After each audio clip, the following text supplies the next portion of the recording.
아저씨, 이거 얼마예요? 10살 여자아이의 떨리는 목소리가 허름한 국밥집 안에 울려 퍼졌고 그 손에는 낡아 빠진 금반지 하나가 쥐어져 있었습니다. 아이 옆엔 7살 남자아이와 5살 여자아이가 눈물 범벅이 된 채 국밥 한 그릇을 나눠 먹고 있었고 세 아이 모두 엄마의 마지막 유품을 팔아야 하는 상황에 오열하고 있었습니다. 바로 그때 국밥집 밖에서 갑자기 차 소리가 들려왔고 검은색 벤츠 대여섯 대가 골목을 가득 메우며 줄지어 섰습니다. 정장을 입은 사람들이 우르르 내리더니 국밥집 문을 열고 들어왔고 국밥집 안의 모든 사람들이 숨을 죽인 채 그 광경을 지켜봤습니다. 대체 이 가난한 아이들에게 무슨 일이 벌어진 걸까요? 국밥 한 그릇 나눠 먹던 세 아이 앞에 갑자기 나타난 벤츠 행렬의 정체는 무엇일까요? 이 놀라운 이야기의 전말이 궁금하시다면 잠시 구독 버튼을 눌러주세요. 평범해 보이는 사람들의 숨겨진 이야기를 매일 전해드립니다. 이 이야기는 사흘 전으로 거슬러 올라갑니다. 비 오는 밤 허름한 월세방 앞에 경찰차 한 대가 멈춰 섰고 파란 불빛이 좁은 골목을 차갑게 비추고 있었습니다. 경찰관 2명이 계단을 올라와 낡은 철문을 두드렸고 안에서는 텔레비전 소리와 함께 아이들의 웃음소리가 새어나오고 있었습니다. 문이 열리자 잠옷 차림의 10살 여자아이가 고개를 내밀었고 경찰관은 잠시 망설이다가 조심스럽게 입을 열었습니다. 보호자 계세요? 아이는 고개를 저으며 엄마가 배달 나가셨다고 대답했고 경찰관은 더 낮은 목소리로 말을 이어갔습니다. 어머니가 사고가 났어요. 지금 병원에 계신데 아이의 얼굴에서 혈색이 싹 빠졌고 뒤에서 7살 남자아이와 5살 여자아이가 언니 뒤로 고개를 내밀며 무슨 일이냐고 물었습니다. 첫째는 동생들을 방으로 밀어넣으며 텔레비전이나 보고 있으라고 말했고 경찰관을 따라 계단을 내려가면서도 다리가 후들후들 떨리는 걸 느꼈습니다. 병원 영안실은 너무 차가웠고 하얀 천으로 덮인 사람의 형체를 보는 순간 첫째는 그게 엄마가 아니길 바랐지만 간호사가 천을 걷어내자 익숙한 얼굴이 나타났습니다. 엄마는 눈을 감고 있었고 평소처럼 피곤해 보였지만 이번엔 영영 깨어나지 않을 거라는 게 느껴졌습니다. 경찰관이 설명하길 배달 중 트럭과 충돌했고 현장에서 즉사했다고 했으며 아이는 그 말을 듣는 내내 아무 감정도 느껴지지 않았습니다. 그저 엄마 손가락에 끼워진 금반지가 눈에 들어왔고 평소엔 꽉 끼었던 그 반지가 이제는 너무 헐거워져서 빠질 것 같아 보였습니다. 엄마가 얼마나 야위었는지 그제야 알게 됐고 아이는 조심스럽게 엄마 손을 잡아 반지를 빼냈습니다. 차가운 금속이 손바닥에 닿는 순간 뭔가가 가슴속에서 무너져 내리는 것 같았지만 아이는 울지 않았습니다. 동생들 앞에서 울면 안 된다고 생각했고 보호자가 어디 계시냐는 간호사의 질문에 제가 보호자라고 대답했습니다. 장례식장은 복지관 선생님이 간소하게 치러주셨고 빈소엔 국화 몇 송이와 엄마 사진 한 장만 놓여 있었습니다. 조문객은 중국집 사장님과 복지관 선생님 그리고 월세방 옆집 아줌마 정도였고 모두들 안타깝다는 말만 남기고 돌아갔습니다. 5살 셋째는 상황 파악을 못한 채 엄마 사진 앞에서 언제 깨냐고 물었고 첫째는 그 질문에 대답하지 못한 채 그저 괜찮다고만 반복했습니다. 7살 둘째는 장례식장에 온 이후로 한마디도 하지 않았고 그저 엄마 영정 앞에 앉아서 멍하니 사진만 바라보고 있었습니다. 밤이 되자 아이들은 장례식장 한쪽 구석에서 담요를 덮고 잠을 청했지만 첫째는 잠이 오지 않았습니다. 천장을 바라보며 앞으로 어떻게 해야 할지 생각했고 주머니 속 금반지를 꺼내 들여다봤습니다. 엄마가 늘 끼고 다니던 이 반지가 유일한 유산이었고 이걸 팔면 한 달 정도는 버틸 수 있을 거라는 계산이 머릿속에서 돌아갔습니다. 장례를 치른 다음 날 삼남매는 월세방으로 돌아왔고 집주인 아줌마가 현관문 앞에서 기다리고 있었습니다. 애들아, 나도 딱 한 건 아는데 밀린 월세 30만 원 언제 줄 거니? 첫째는 일주일만 기다려달라고 부탁했지만 집주인은 고개를 저으며 자기도 사정이 있다고 말했습니다. 내일까지 안 내면 나가야 해. 알았지?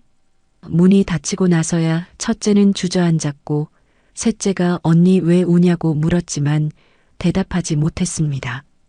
냉장고를 열어보니 김치 한 통과 계란 2개가 전부였고 쌀통엔 밥 한 끼 지을 만큼의 쌀만 남아 있었습니다.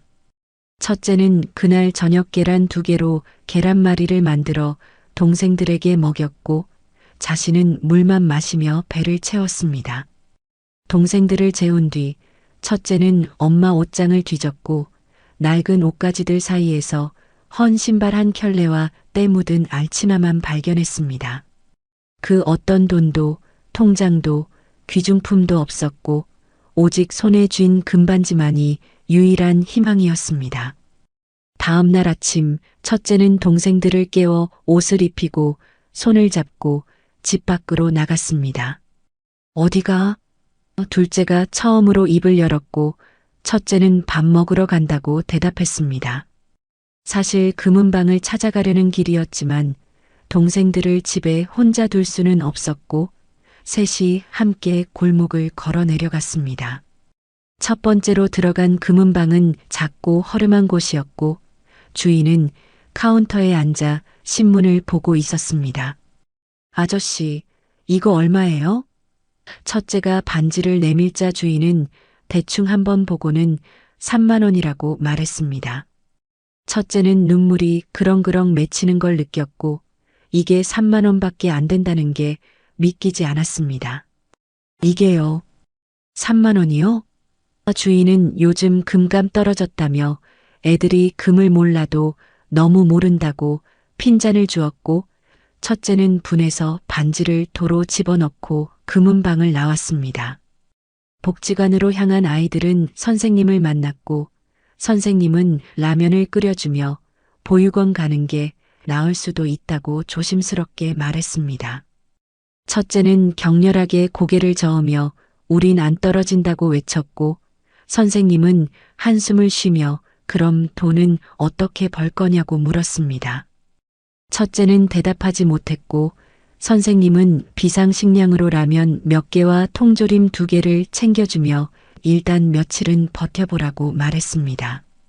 복지관을 나온 첫째는 다시 금은방을 찾아갔고 이번엔 조금 더 깨끗해 보이는 곳으로 들어갔습니다.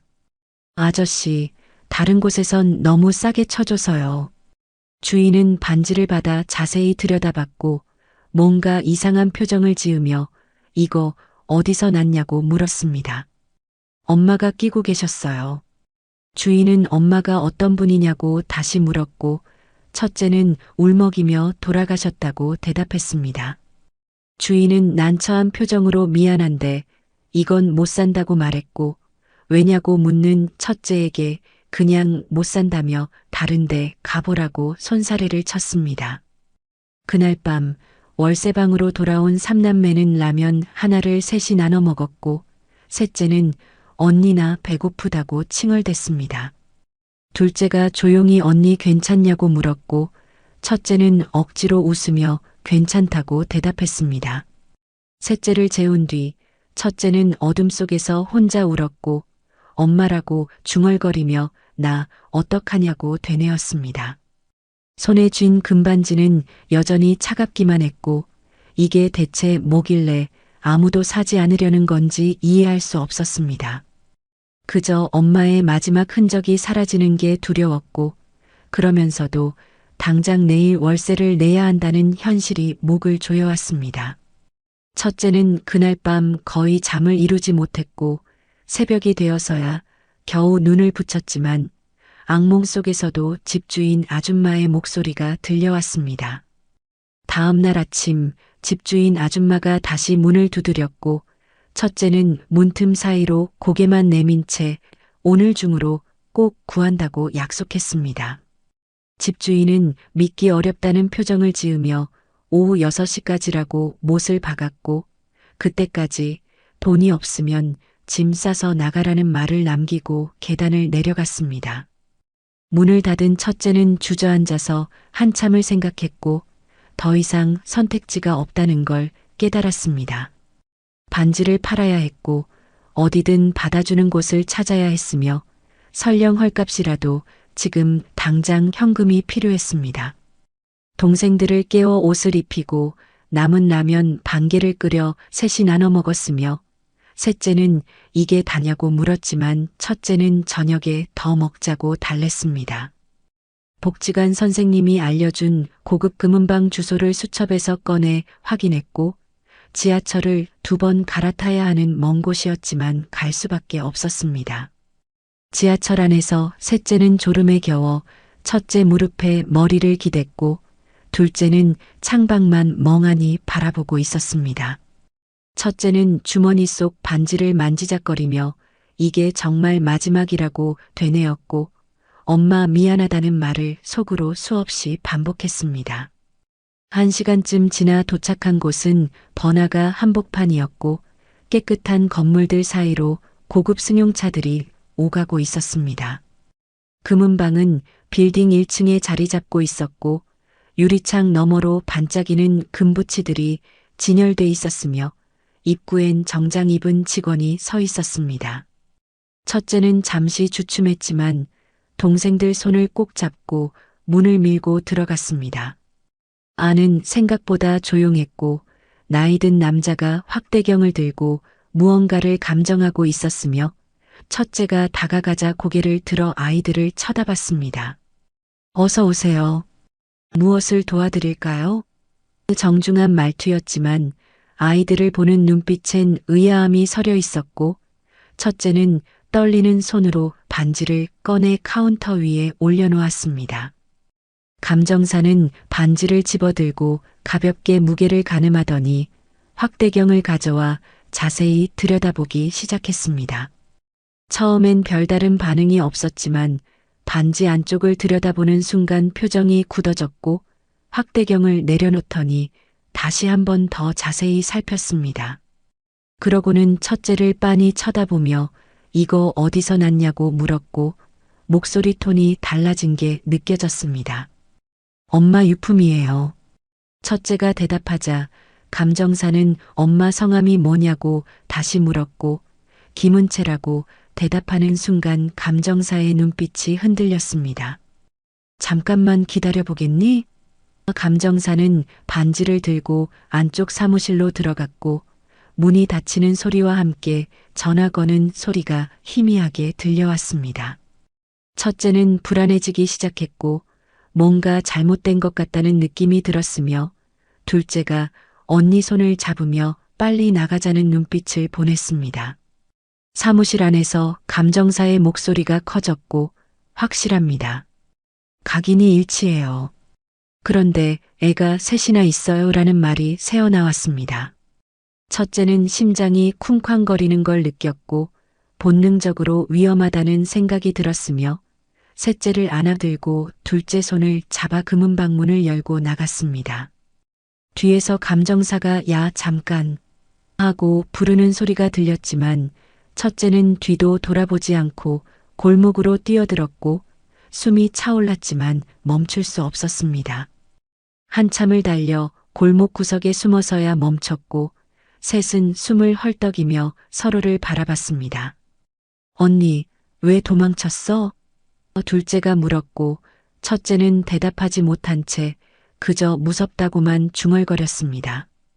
집으로 돌아가는 길, 첫째는 계속 뒤를 돌아봤고 누가 따라오는 것 같은 기분이 들었으며 지하철 안에서도 주변 사람들이 자신들을 쳐다보는 것 같았습니다. 월세방이 있는 골목에 거의 다 왔을 때 첫째는 골목 입구에서 멈춰 섰고 낯선 검은색 승용차 한 대가 골목 안쪽에 주차돼 있는 게 보였습니다. 평소엔 없던 차였고 차 안에 사람이 타고 있는 것 같았으며 뭔가 이상하다는 느낌이 강하게 들었습니다. 첫째는 동생들을 데리고 골목으로 들어가지 않고 반대편 큰 길로 돌아 편의점으로 향했습니다.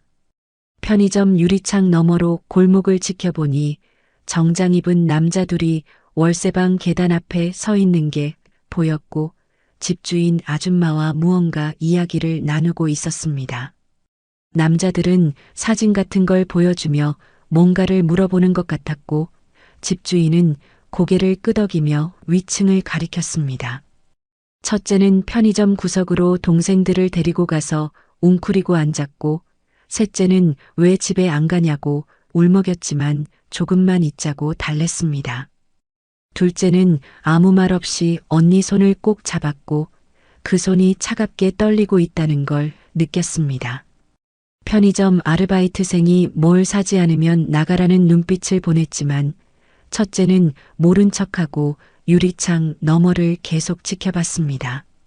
1시간쯤 지났을 때 남자들이 차에 올라타고 골목을 빠져나갔고 첫째는 그제야 안도의 한숨을 쉬었습니다.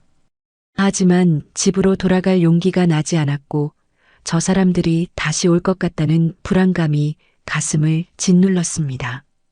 편의점에서 2시간을 더 보낸 뒤 해가 완전히 지고 나서야 조심스럽게 골목으로 들어갔고 주변을 살피며 계단을 올라 월세방 문을 열었습니다.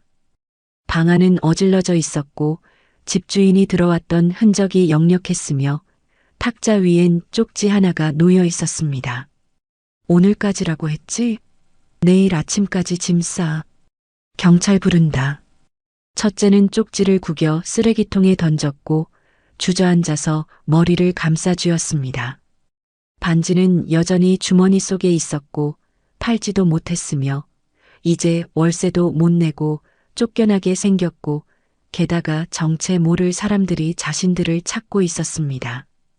대체 이 반지가 뭐길래 이런 일이 벌어지는 건지 이해할 수 없었고 엄마는 왜 이런 걸 남긴 건지 원망스럽기까지 했습니다.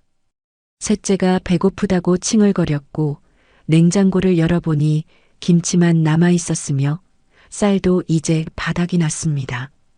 첫째는 마지막 남은 쌀로 죽을 쓰기 시작했고 물을 많이 부어서라도 양을 늘려야 했으며 동생들에게 먹이면서 자신은 물만 마셨습니다.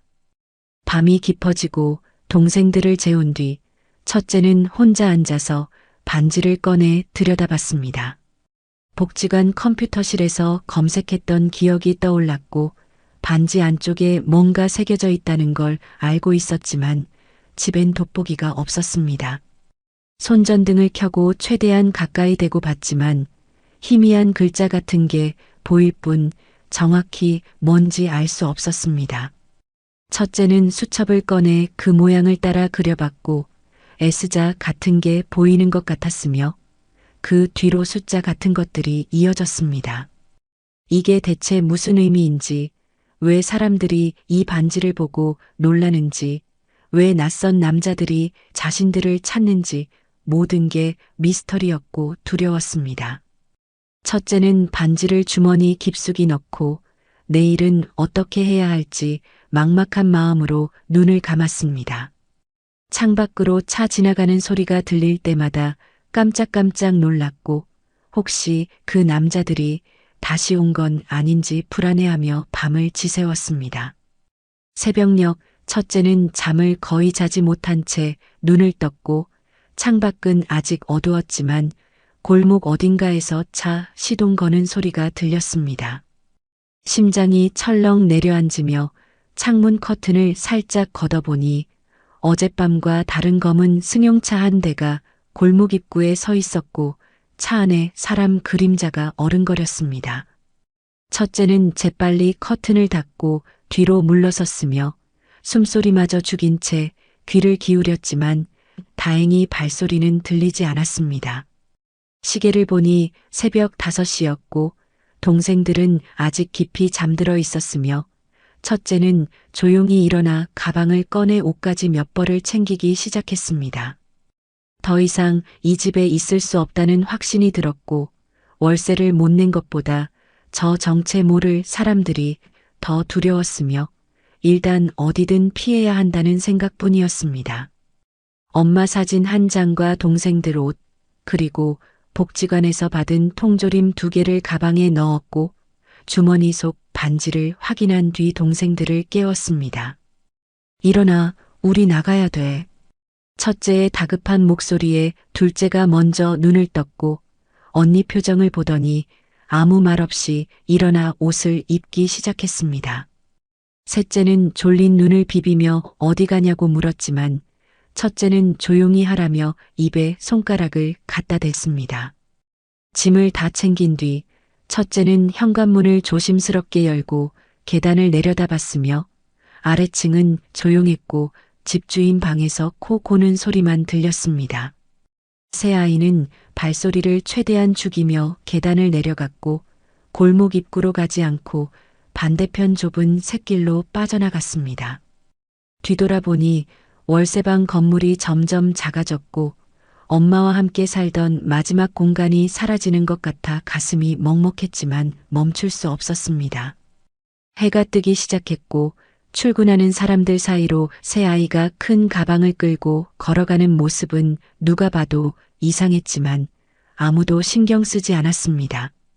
지하철역까지 걸어가는 동안 첫째는 계속 뒤를 돌아봤고 혹시 따라오는 차가 있는지 확인했으며 다행히 아무도 없는 것 같았습니다. 지하철 개찰구를 통과할 때 교통카드 잔액이 얼마 남지 않았다는 경고음이 울렸지만 일단 타고 봐야 했습니다. 이른 아침 지하철은 비교적 한산했고 구석자리에 앉은 첫째는 가방을 무릎에 올려놓고 셋째를 옆에 앉혔으며 둘째는 창밖을 멍하니 바라보고 있었습니다. 언니, 우리 어디가? 셋째가 다시 물었고 첫째는 대답을 망설이다가 복지관 간다고 말했습니다. 복지관 선생님이라면 도움을 줄 수 있을 거라는 희망이 있었고 적어도 하루 이틀은 머물 곳을 찾아줄 거라고 생각했습니다. 지하철이 덜컹거리며 달렸고 첫째는 피곤함에 눈이 감겼지만 차마 잠들 수 없었으며 주머니 속 반지를 계속 만지작거렸습니다. 이 작은 금속 조각 하나 때문에 인생이 송두리째 흔들리고 있었고 팔지도 못하고 버리지도 못한 채 짐만 되고 있었습니다.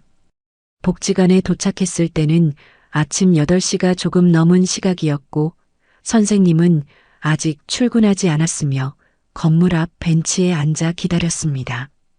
셋째는 배고프다고 칭얼거렸고 첫째는 가방에서 통조림 하나를 꺼내 따개로 열었지만 따개가 없다는 걸 깨달았습니다.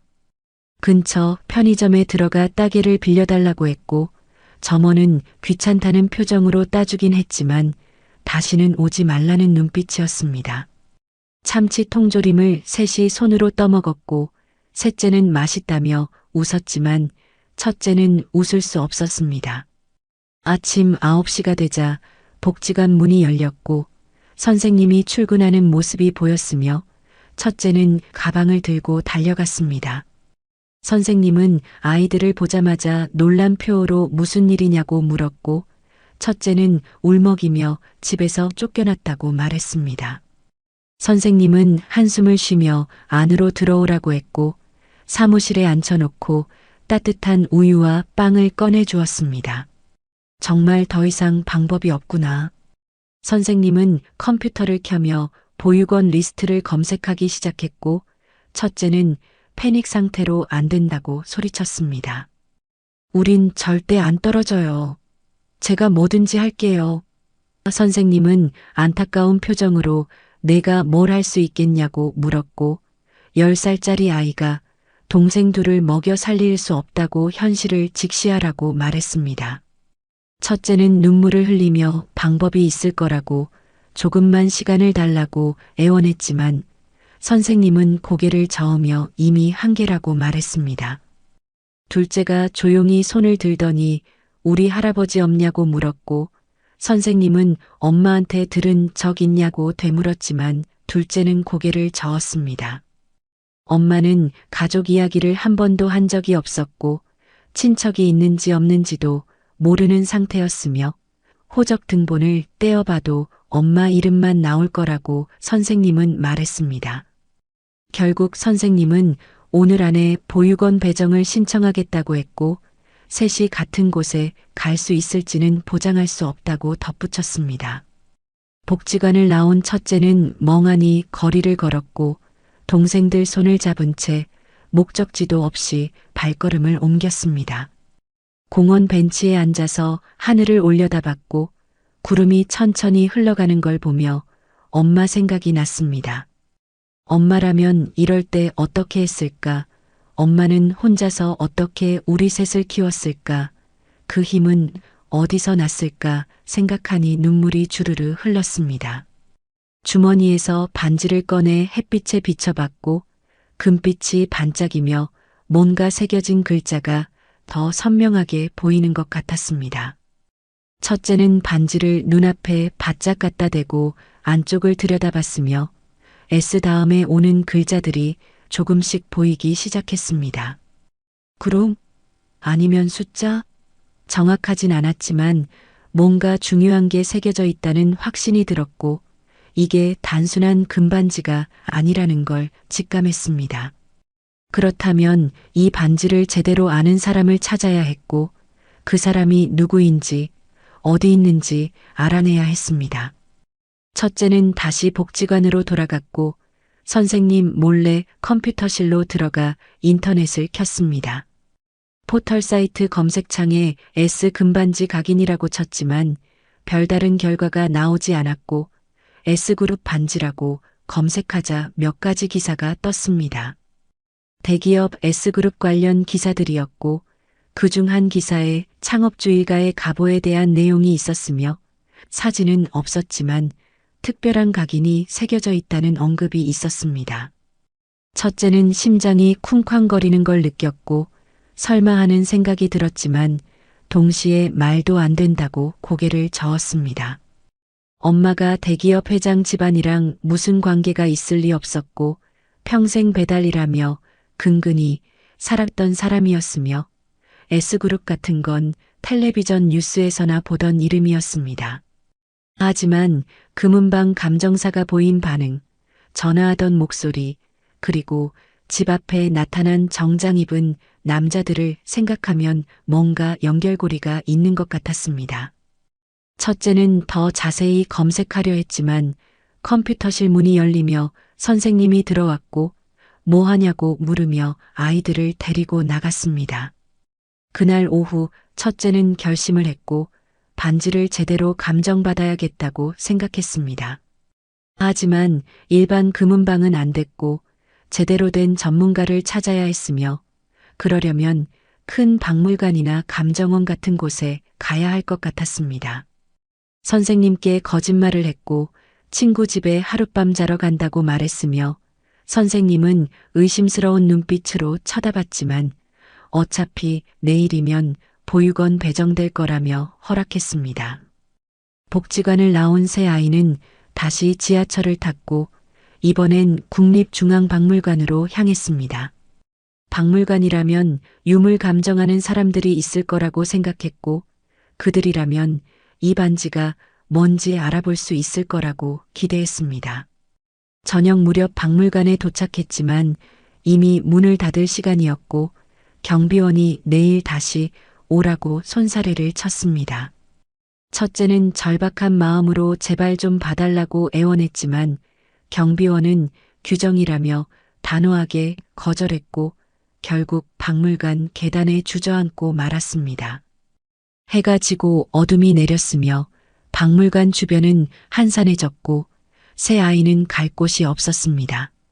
셋째는 피곤에 지쳐 첫째 무릎에서 잠들었고 둘째는 배고프다는 말도 하지 않은 채 조용히 앉아 있었습니다. 첫째는 남은 돈을 세어봤고 1,000원짜리 몇 장과 100원짜리 동전들이 전부였으며 이걸로 밥을 사 먹기엔 턱없이 부족했습니다. 근처 편의점에서 제일 싼 삼각김밥 2개를 샀고 동생들에게 하나씩 주고 자신은 물만 마셨습니다. 밤이 깊어지자 추워지기 시작했고 가방에서 옷을 꺼내 셋째를 덮어줬으며 둘째와 함께 서로 껴안고 앉아서 추위를 견뎠습니다. 지나가는 사람들은 아이들을 힐끔 쳐다보다가 그냥 지나갔고 누구도 괜찮냐고 묻지 않았으며 세상은 생각보다 차갑다는 걸 첫째는 그날 밤 뼈저리게 느꼈습니다.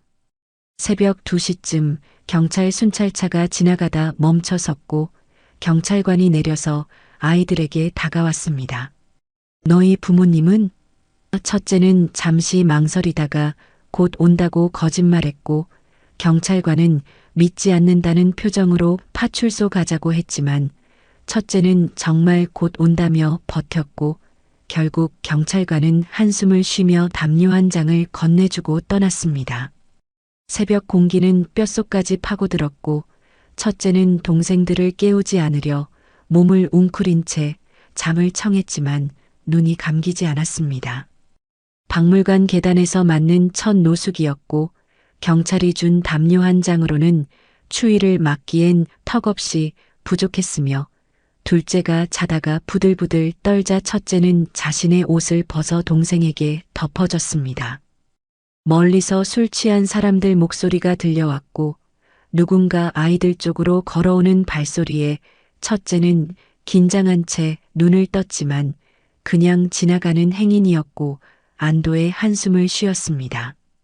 하늘을 올려다보니 별이 몇 개 보였고 엄마가 살아있을 때 별 보며 소원 빌면 이뤄진다고 했던 말이 떠올랐으며 첫째는 작게 중얼거렸습니다. 엄마, 우리 좀 도와줘. 제발. 그렇게 간절히 빌었지만 하늘은 아무 대답이 없었고 차가운 바람만 불어왔습니다. 동이 트기 시작하자 첫째는 동생들을 깨웠고 셋째는 자다 깬 얼굴로 여기가 어디냐고 물었습니다. 박물관이야. 오늘 여기서 중요한 일 해야 돼. 첫째는 최대한 밝은 목소리로 대답했고 근처 공중화장실에서 셋이 번갈아가며 세수를 했습니다. 거울을 보니 얼굴이 푸석푸석하고 눈 밑에 다크서클이 짙게 내려앉아 있었지만 신경 쓸 겨를이 없었습니다. 박물관 개관 시간은 오전 10시였고 그때까지 근처 공원에서 시간을 보내야 했으며 주머니에 남은 돈은 500원이 전부였습니다. 편의점 앞을 지나가다 진열된 빵들을 보며 셋째가 저거 먹고 싶다고 말했지만 첫째는 조금만 참으라고 달래며 손을 잡아 끌었습니다. 공원 벤치에 앉아 햇빛을 쬐며 몸을 녹이고 있는데 청소하던 환경미화원 아저씨가 다가와 아침 먹었냐고 물었습니다. 첫째가 고개를 저으자 아저씨는 주머니에서 찐빵 2개를 꺼내 건네며 자기 아들도 너희만 했을 때 생각난다고 말했고 첫째는 눈물이 핑 돌았지만 참으며 고맙다고 인사했습니다. 10시가 되자 박물관 정문이 열렸고 첫째는 동생들 손을 잡고 안으로 들어갔습니다. 입구에서 관람료를 내라고 했지만 어린이는 무료라는 안내판을 보고 안도했으며 안내 데스크로 가서 감정 업무를 하는 곳이 어디냐고 물었습니다. 직원은 의아한 표정으로 무슨 감정이냐고 되물었고 첫째는 금반지 감정이라고 대답했습니다. 여긴 박물관이지 금은방이 아니에요. 그런 건 보석 감정원 가야죠. 직원의 차가운 대답에 첫째는 당황했고 그래도 한 번만 봐달라고 애원했지만 직원은 규정상 불가능하다며 고개를 저었습니다. 다른 직원에게도 물어봤지만 똑같은 대답만 돌아왔고 결국 첫째는 박물관 로비 한 구석에 주저앉고 말았습니다. 둘째가 조용히 다가와 언니 괜찮냐고 물었고 첫째는 고개를 끄덕이며 괜찮다고 거짓말했지만 사실 무너질 것 같았습니다. 한참을 그렇게 앉아 있는데 나이 든 할아버지 한 분이 다가와서 무슨 일이냐고 물었습니다. 할아버지는 박물관 자원봉사자였고 아이들이 이상해 보여서 왔다고 했으며 첫째는 더 이상 숨길 힘도 없어서 솔직하게 말했습니다. 엄마가 돌아가셨고 남은 건 반지 하나뿐인데 이게 뭔지 알고 싶다고 금은방에서는 이상하게 반응하고 무서운 사람들이 쫓아온다고 털어놨습니다. 할아버지는 반지를 한번 보자고 했고 첫째가 꺼내 보여주자 할아버지는 안경을 고쳐 쓰고 자세히 들여다봤습니다. 이건 확실히 평범한 금반지는 아니구나. 안쪽에 각인이 있어. 할아버지는 주머니에서 돋보기를 꺼내 반지를 비춰봤고 잠시 후 놀란 표정을 지으며 첫째를 쳐다봤습니다. 얘야, 이거 S그룹 마크 같은데? 첫째의 심장이 쿵하고 내려앉았고 역시 그랬구나 하는 생각과 동시에 그게 대체 무슨 의미인지 혼란스러웠습니다. 할아버지는 박물관 사무실로 아이들을 데려갔고 컴퓨터를 켜서 S그룹에 대해 검색하기 시작했습니다. 화면에는 고층 빌딩 사진과 함께 서창현 회장의 얼굴이 나왔고 국내 굴지의 대기업이라는 설명이 이어졌습니다. 창업주 일가에게만 물려지는 갑오 반지가 있다는 소문이 있어. 정확한 사진은 공개된 적 없지만 특별한 각인으로 진위를 확인한다고 하더구나. 할아버지의 말에 첫째는 숨이 막히는 것 같았고 그렇다면 엄마가 대체 누구였단 말인지 이해할 수 없었습니다.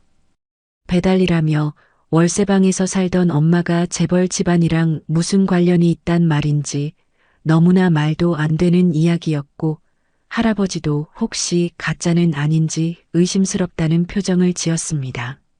내 엄마 성함이 뭐니? 김은채라고 대답하자 할아버지는 S그룹 회장 가족관계도를 검색했지만 공개된 정보엔 외동딸이 있었다가 20여 년 전 가출했다는 기록만 있었고 이름은 나와 있지 않았습니다. 혹시 내 엄마가 그 딸일 수도 있겠구나. 할아버지의 조심스러운 말에 첫째는 고개를 저었고 그럴 리 없다고 부정했습니다. 엄마는 평범한 사람이었고 재벌 집안 사람이 그렇게 가난하게 살 리 없다고 생각했지만 동시에 모든 퍼즐 조각이 맞춰지는 것 같았습니다. 금은방 감정사의 반응, 전화 통화 내용, 집 앞에 나타난 정장 입은 사람들, 그리고 이 반지. 모든 게 설명이 됐고 만약 정말 그렇다면 자신들은 재벌 회장의 손주라는 뜻이었습니다. 하지만 첫째는 그게 기쁘지 않았고 오히려 두려웠으며 그 사람들이 자신들을 찾는 게 좋은 일인지 나쁜 일인지 알 수 없었습니다. 할아버지는 S그룹 본사에 연락해 보는 게 어떻겠냐고 제안했지만 첫째는 고개를 저으며 아직은 싫다고 말했습니다. 왜냐하면 만약 자신들이 정말 손주라면 왜 엄마는 그렇게 가난하게 살았는지, 왜 도움을 요청하지 않았는지 이해할 수 없었고 엄마에겐 분명 이유가 있었을 거라고 생각했기 때문입니다. 박물관을 나온 새 아이는 다시 거리를 헤맸고 이번엔 복지관으로 돌아갈 수도 없었으며 보육원에 배정되면 정말 끝이라는 생각이 들었습니다. 첫째는 결심을 했고 마지막으로 한 곳만 더 가보기로 했습니다. 엄마가 일하던 중국집. 거기 사장님이라면 엄마에 대해 뭔가 알고 있을지도 모른다고 생각했고 적어도 엄마가 어떤 사람이었는지 더 알 수 있을 것 같았습니다. 지하철을 타고 엄마가 일하던 동네로 갔고 익숙한 골목길을 걸어 중국집 앞에 섰습니다. 간판은 여전히 낡았고 가게 안에선 기름 튀기는 소리와 함께 고소한 냄새가 났으며 첫째는 용기를 내어 문을 열고 들어갔습니다. 사장님은 주방에서 짜장면을 볶고 있었고 아이들을 보자 놀란 표정으로 너희 엄마 라고 말을 시작했다가 멈췄습니다. 첫째가 돌아가셨다고 말하자 사장님은 국자를 내려놓고 한참을 말없이 서 있었으며 이윽고 한숨을 쉬며 앉으라고 손짓했습니다. 사장님은 짜장면 3그릇을 만들어 아이들 앞에 놓았고 먹으면서 이야기하자고 했습니다. 첫째는 오랜만에 따뜻한 음식을 먹으며 눈물이 날 것 같았고 셋째는 맛있다며 정신없이 먹어댔으며 둘째도 조용히 면을 호로록 넘겼습니다. 사장님은 담배를 피우며 엄마 이야기를 꺼냈고 너희 엄마는 참 특이한 사람이었어라고 말문을 열었습니다. 처음 여기 왔을 때 손에 굳은 살 하나 없었고 배달 오토바이도 제대로 못 탔으며 주방 일은 더 서툴렀지만 악착같이 배웠다고 했습니다. 왜 이렇게까지 하냐고 물으면 아이들 때문이라고 했고 아이들만 잘 키우면 된다고 했으며 다른 건 아무것도 필요 없다고 했답니다. 한 번은 내가 물었어. 친정에 연락 좀 하지 그러냐고. 그랬더니 너희 엄마가 웃으면서 그러더라. 친정은 없어졌어요. 이제 제 가족은 애들뿐이에요. 사장님의 말에 첫째는 가슴이 먹먹해졌고 엄마가 왜 그런 선택을 했는지 조금씩 이해가 되기 시작했습니다. 근데 한 가지 이상한 게 있었어. 가끔 정장 입은 사람들이 가게 앞에 서 있을 때가 있었거든. 너희 엄마 보고 가는 것 같았는데 엄마는 못 본 척했어. 나한테는 옛날 아는 사람들인데 만나기 싫다고만 하더라고. 첫째는 반지를 꺼내 사장님께 보여줬고 이게 뭔지 아냐고 물었습니다. 사장님은 반지를 받아 들여다보더니 고개를 저으며 금반지인 건 알겠는데 특별해 보이진 않는다고 말했지만 너희 엄마가 그거 하나는 절대 팔지 말라고 했다는 걸 기억난다고 덧붙였습니다. 진짜 굶어 죽게 생겼을 때만 팔라고. 그 전에는 절대 팔지 말라고 했어. 왜 그러냐고 물었더니 그건 애들 목숨줄이라고 하더라고. 첫째는 그 말의 의미를 이제야 알 것 같았고 엄마는 자신들이 정말 위험할 때 이 반지로 도움을 받을 수 있다는 걸 알고 있었던 거였습니다. 그리고 지금이 바로 그때였고 더 이상 버틸 수 없는 순간이었으며 엄마가 남긴 마지막 안전장치를 사용해야 할 때였습니다. 중국집을 나온 첫째는 마음을 정했고 이제 도망치지 않기로 했습니다.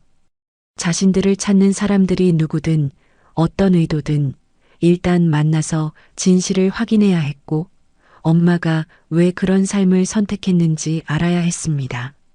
그리고 만약 정말 할아버지가 있다면 왜 엄마를 찾지 않았는지, 왜 손주들을 이렇게 방치했는지 따져 물어야 했습니다. 첫째는 동생들을 데리고 다시 그 국밥집으로 향했고 엄마 장례식 날 갔던 바로 그 국밥집이었으며 거기서 반지를 팔려고 했던 그곳이었습니다. 왜 하필 거기냐고 둘째가 물었고 첫째는 엄마가 좋아하던 곳이라고 마지막으로 엄마 생각하면서 밥 한 끼 먹고 싶다고 대답했습니다. 국밥집 문을 열고 들어서자 사장님이 아이들을 알아보고 어서 오라며 자리를 안내했고 첫째는 국밥 하나만 달라고 주문했습니다. 국밥이 나오고 새 아이가 한 그릇을 나눠 먹기 시작했으며 첫째는 주머니에서 반지를 꺼내 식탁 위에 올려놓았습니다. 사장님, 이거 파는데 아는 데 있으세요? 첫째의 떨리는 목소리가 국밥집 안에 울렸고 그 순간이 바로 이 모든 이야기의 시작점이었습니다. 국밥집 사장님은 잠시 망설이다가 아는 곳이 있긴 한데 오늘은 일요일이라 문 닫았을 거라고 말했고 내일 가보는 게 어떻겠냐고 조심스럽게 제안했습니다. 첫째는 고개를 끄덕였지만 사실 내일까지 버틸 자신이 없었고 오늘 밤을 또 어디서 보내야 할지 막막했으며 남은 돈은 한 푼도 없었습니다. 국밥을 다 먹고 나서 사장님이 계산하려 하자 얼마냐고 물었고 사장님은 손사래를 치며 그냥 먹고 가라고 했지만 첫째는 고개를 저었습니다. 안 돼요. 공짜로 받을 수 없어요. 사장님은 안타까운 표정으로 그럼 나중에 갚으라며 장부에 외상으로 적어놨고 첫째는 꼭 갚겠다고 약속했습니다. 국밥집을 나서려는 순간 밖에서 차 소리가 들려왔고 여러 대의 차가 동시에 멈추는 소리에 국밥집 안 사람들이 모두 창밖을 내다봤습니다. 검은색 벤츠 대여섯 대가 좁은 골목을 가득 메우며 줄지어 섰고 차에서 정장 입은 사람들이 우르르 내리기 시작했으며 국밥집 손님들은 수군거리며 무슨 일이냐고 서로 물었습니다. 첫째는 본능적으로 동생들을 자기 뒤로 숨겼고 심장이 미친 듯이 뛰기 시작했으며 드디어 찾아온 거라는 생각에 온몸이 얼어붙었습니다. 국밥집 문이 열리고 맨 앞에 선 남자가 들어왔는데 50대쯤 되어 보였고 회색 정장을 단정하게 차려입었으며 안경 너머로 날카로운 눈빛이 느껴졌습니다. 남자는 국밥집 안을 천천히 둘러보다가 구석에 웅크리고 앉은 새 아이를 발견했고 주머니에서 사진 한 장을 꺼내 확인하더니 조심스럽게 다가왔습니다. 국밥집 사장님이 뭐 하는 사람들이냐고 물었지만 남자는 대답하지 않았고 그저 아이들 앞에서 멈춰 서서 한참을 내려다봤습니다. 첫째는 고개를 들어 남자를 쳐다봤고 남자와 눈이 마주치는 순간 이상하게도 적대감보다는 안도감 같은 게 느껴지는 것 같았지만 여전히 경계를 늦추지 않았습니다. 남자는 천천히 무릎을 꿇고 아이들과 눈높이를 맞췄으며 정중한 목소리로 입을 열었습니다. 처음 뵙겠습니다.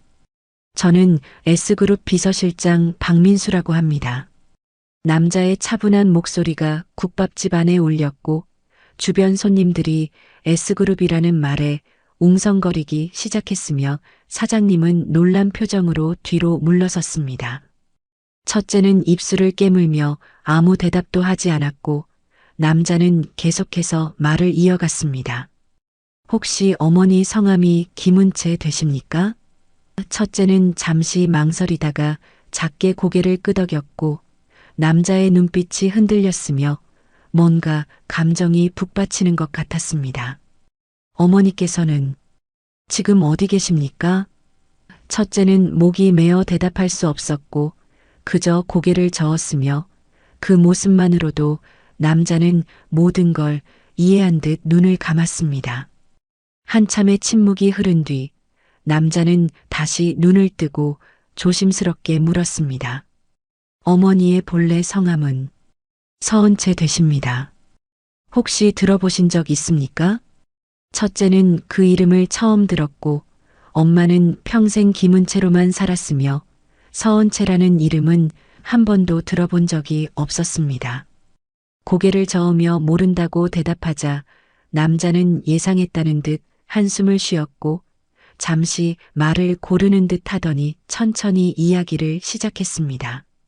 어머니는 S그룹 서창현 회장님의 외동딸이십니다. 그 말이 떨어지는 순간 국밥집 안이 술렁였고 손님들은 믿을 수 없다는 표로 아이들을 쳐다봤으며 사장님은 입을 딱 벌린 채 말문이 막혔습니다. 첫째는 머리가 하얘지는 것 같았고 귀가 멍해지며 남자의 목소리가 멀리서 들리는 것 같았으며 옆에서 둘째가 언니 팔을 잡는 게 느껴졌습니다. 그러면 우리는 첫째가 떨리는 목소리로 물었고 남자는 고개를 끄덕이며 대답했습니다. 네, 회장님의 손주님들이십니다. 회장님께서 20년간 따님을 찾아오셨고 이제 겨우 남자는 말을 잇지 못했고 눈가가 붉어지는 게 보였으며 뒤에 서 있던 다른 정장 입은 사람들도 숙연한 표정으로 고개를 숙였습니다. 첫째는 현실감이 전혀 들지 않았고 이 모든 게 꿈 같았으며 재벌 회장의 손주라는 말이 도무지 이해되지 않았습니다. 평생 월세방에서 살았고 엄마는 배달 일을 했으며 라면으로 끼니를 때우고 헌 옷을 물려 입었던 자신들이 대기업 회장의 핏줄이라는 게 믿어지지 않았습니다. 거짓말이에요. 첫째가 부정했고 남자는 조용히 고개를 저으며 사실이라고 말했습니다. 혹시 반지를 가지고 계십니까? 어머니께서 끼고 계셨던. 첫째는 떨리는 손으로 주머니에서 반지를 꺼냈고 남자는 조심스럽게 받아들고 확대경을 꺼내 안쪽을 확인했습니다. 맞습니다. S그룹 창업주 가보 인증번호. 남자의 목소리가 떨렸고 뒤따라온 변호사로 보이는 사람이 앞으로 나와 서류를 꺼냈습니다. 이 반지만으로도 혈통 증명이 가능합니다. DNA 검사 없이도 직계 후손임을 확인할 수 있는. 변호사의 말이 계속됐지만 첫째는 제대로 듣지 못했고 그저 눈앞이 핑핑 도는 것 같았으며 숨쉬기가 힘들어졌습니다. 둘째가 언니 괜찮냐고 물었고 셋째는 무슨 말인지 하나도 모르겠다며 울음을 터뜨렸으며 첫째는 동생들을 끌어안고 진정시키려 했지만 자신도 진정이 되지 않았습니다. 비서실장은 자리에서 일어나며 지금 바로 회장님께 모시겠다고 말했고 차가 준비돼 있으니 함께 가자고 손을 내밀었습니다. 첫째는 그 손을 바라보며 한참을 망설였고 이 손을 잡는 순간 모든 게 바뀔 거라는 걸 알고 있었으며 엄마가 버리고 떠난 그 세계로 돌아가는 거라는 게 느껴졌습니다. 엄마는 왜 우리한테 아무 말도 안 했어요? 첫째가 물었고 비서실장은 잠시 침묵하다가 대답했습니다. 그건 회장님께서 직접 말씀하실 겁니다. 어머니와 회장님 사이에 있었던 일을. 첫째는 고개를 끄덕이고 천천히 일어섰으며 동생들 손을 잡고 비서실장을 따라 국밥집 밖으로 나갔습니다. 국밥집 사장님이 뒤에서 잘 가라고 나중에 꼭 들르라고 외쳤고 첫째는 뒤돌아보며 고개를 숙여 인사했습니다. 밖으로 나오니 벤츠들이 줄지어 서 있었고 지나가던 사람들이 모두 멈춰서서 구경하고 있었으며 누군가는 핸드폰으로 사진을 찍고 있었습니다.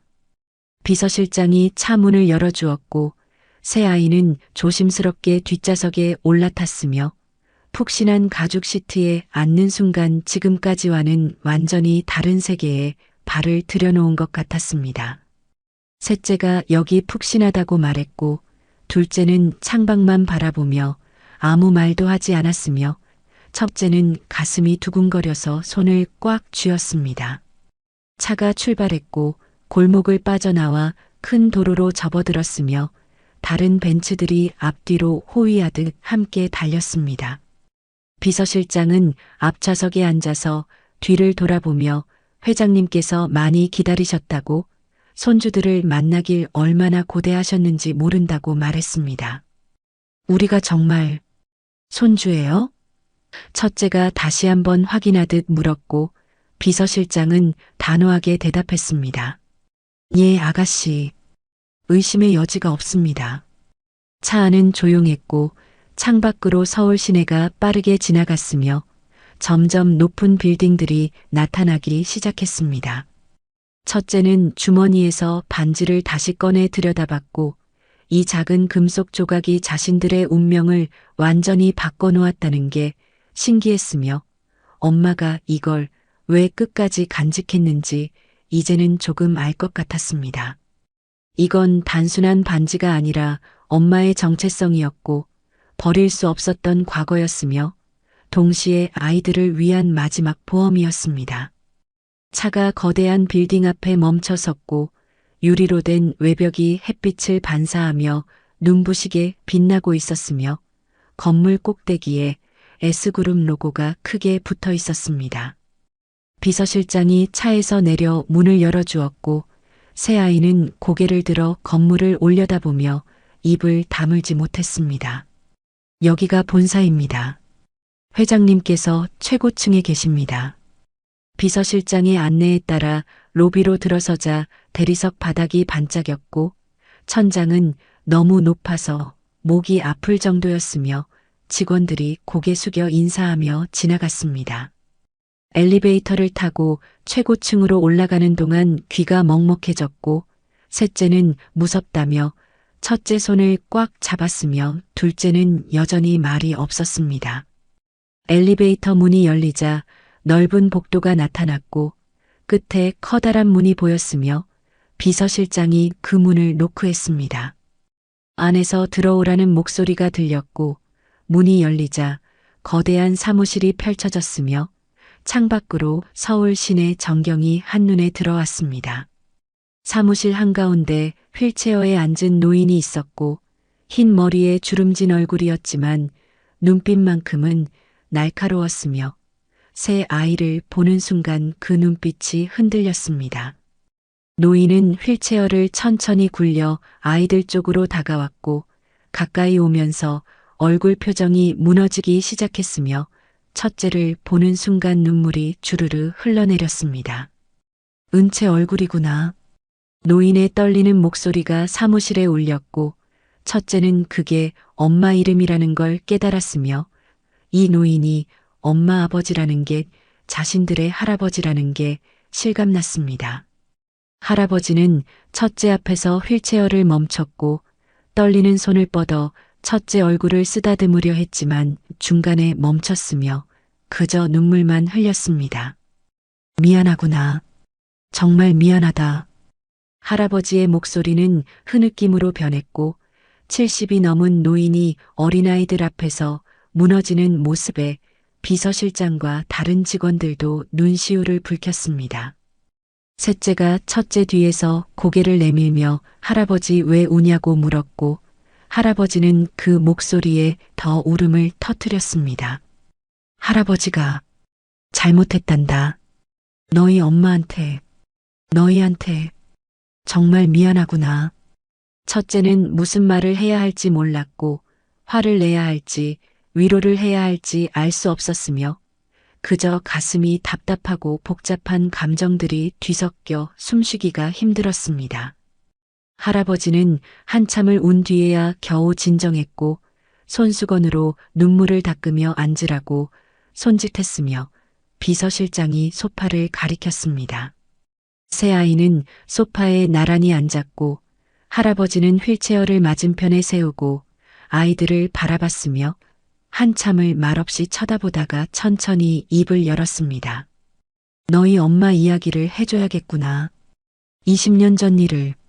할아버지의 목소리는 쉬어 있었고 후회와 그리움이 섞여 있었으며 첫째는 주먹을 꽉 쥐고 그 이야기를 들을 준비를 했습니다. 엄마가 왜 그렇게 살았는지, 왜 가족을 버렸는지, 아니 버림받았는지 그 모든 진실을 이제 알게 될 것 같았고 그게 두렵기도 하고 궁금하기도 했습니다. 할아버지는 창밖을 바라보며 이야기를 시작했고 20년 전 21살이었던 외동딸 은채의 이야기가 펼쳐지기 시작했습니다. 할아버지의 이야기는 천천히 시작됐고 목소리에는 깊은 후회가 배어 있었으며 창밖 서울 전경을 바라보는 눈빛은 과거 어딘가에 머물러 있는 것 같았습니다. 은채는 우리 집안의 유일한 딸이었어. 외동딸이었지. 할머니는 은채를 낳고 몸이 안 좋아지셔서 더 이상 아이를 가질 수 없었고 그래서 은채가 우리의 전부였단다. 할아버지는 잠시 말을 멈추고 책상 서랍을 열어 오래된 사진첩을 꺼냈으며 첫 페이지를 펼치자 젊은 여자가 환하게 웃고 있는 사진이 나타났습니다. 첫째는 그 얼굴을 보는 순간 심장이 멎는 것 같았고 그건 분명 엄마였으며 하지만 지금까지 본 적 없는 엄마의 모습이었습니다. 깨끗한 원피스를 입고 머리를 곱게 빗어내리고 무엇보다 걱정 없이 환하게 웃고 있는 그 모습은 첫째가 기억하는 피곤하고 수척했던 엄마와는 너무나 달랐습니다. 이게 20살 때 은채야. 대학교 입학식 날 찍은 사진이지. 미술을 전공했어. 그림 그리는 걸 정말 좋아했거든. 할아버지의 목소리가 부드러워졌고 딸을 떠올리는 아버지의 얼굴이었으며 첫째는 그 사진을 물끄러미 바라보며 엄마가 그림을 그렸다는 사실조차 몰랐다는 게 슬펐습니다. 은채가 21살 되던 해봄이었어. 대학교 축제에서 한 남자를 만났지. 미대생이었는데 가난한 집안 출신이었고 장학금으로 학교를 다니는 아이였어. 할아버지의 목소리가 굳어지기 시작했고 주먹을 쥔 손이 떨리는 게 보였으며 계속해서 말을 이어갔습니다. 은채가 그 남자를 데려왔을 때 나는 반대했어. 우리 집안의 격에 맞지 않는다고, 재산도 없고 배경도 없는 남자랑은 안 된다고 했지. 하지만 은채는 듣지 않았어. 사랑한다고, 돈이나 집안보다 사람이 중요하다고, 그 사람과 결혼하겠다고 우겼단다. 할아버지는 사진첩을 넘겨 다음 페이지를 펼쳤고 거기엔 은채가 한 남자와 함께 찍은 사진이 있었으며 둘 다 행복해 보였지만 할아버지는 그 사진을 오래 보지 못하고 덮어버렸습니다. 나는 완고했어. 고집이 셌지. S그룹 회장의 딸이 그런 남자와 결혼할 순 없다고, 만약 그 남자를 선택한다면 집안과 인연을 끊겠다고 통보했어. 할아버지의 목소리가 떨렸고 눈가가 다시 붉어지기 시작했으며 숨을 크게 들이마신 뒤 계속했습니다. 은채는 그 남자를 택했어. 나한테 이렇게 말하더라. 아버지, 전 사람을 선택할래요. 돈이나 회사보다 제가 사랑하는 사람이 더 중요해요라고. 그리고 집을 나갔지. 그날 밤이었어. 짐도 거의 안 챙기고 옷 몇 벌만 가방에 넣고 현관문을 나서더라고. 할아버지는 고개를 떨구며 그날을 떠올렸고 20년이 지난 지금도 생생한 듯 목소리가 갈라졌습니다. 나는 막지 않았어. 자존심이 상했거든. 1년쯤 고생하다 돌아오겠지. 현실을 깨닫고 다시 집에 올 거라고 생각했어. 그래서 일부러 찾지도 않았고 연락도 하지 않았지. 내가 먼저 연락하면 지는 거라고 생각했던 거야. 할아버지의 목소리에 자책이 가득했고 주먹으로 휠체어 팔걸이를 쳤으며 비서실장이 조용히 물 한 잔을 건넸지만 할아버지는 손사래를 쳤습니다. 1년이 지나고 2년이 지나고 3년이 지났어. 은채는 돌아오지 않았고 나는 그제야 불안해지기 시작했지. 사람을 풀어서 찾기 시작했는데 은채는 이름까지 바꾼 상태였어. 서은채에서 김은채로. 주민등록까지 옮겼더라고. 할아버지는 사진첩을 덮으며 한숨을 깊게 내쉬었고 그 한숨 속에 20년의 후회가 담겨 있는 것 같았습니다. 5년쯤 됐을 때 겨우 찾았어. 은채가 어디 사는지 뭘 하는지. 근데 그때 이미 그 남자는 은채 곁을 떠난 뒤였고 은채는 혼자서 아이를 하나 키우고 있었어. 할아버지는 첫째를 바라봤고 첫째는 자신이 그 아이라는 걸 깨달았으며 가슴이 철렁 내려앉았습니다. 나는 사람을 보냈어. 돌아오라고, 다시 집으로 오라고 전하라고 했지. 근데 은채가 뭐라고 했는지 아니? 전 이미 제 길을 선택했어요. 아버지 세계로는 돌아가지 않을 거예요 라고 하더라. 그리고 다시는 사람 보내지 말라고, 자기는 김은채로 살 거라고, 아이만 잘 키우면 된다고 했어. 할아버지의 눈에서 눈물이 흘러내렸고 첫째도 모르게 눈시울이 뜨거워졌으며 엄마가 왜 그런 선택을 했는지 조금씩 이해가 되기 시작했습니다. 나는 화가 났어. 여전히 고집을 부린다고 생각했지. 그래서 또 몇 년을 그냥 뒀어. 가끔 사람을 보내 멀리서 지켜보게만 했고 직접 나서지는 않았단다.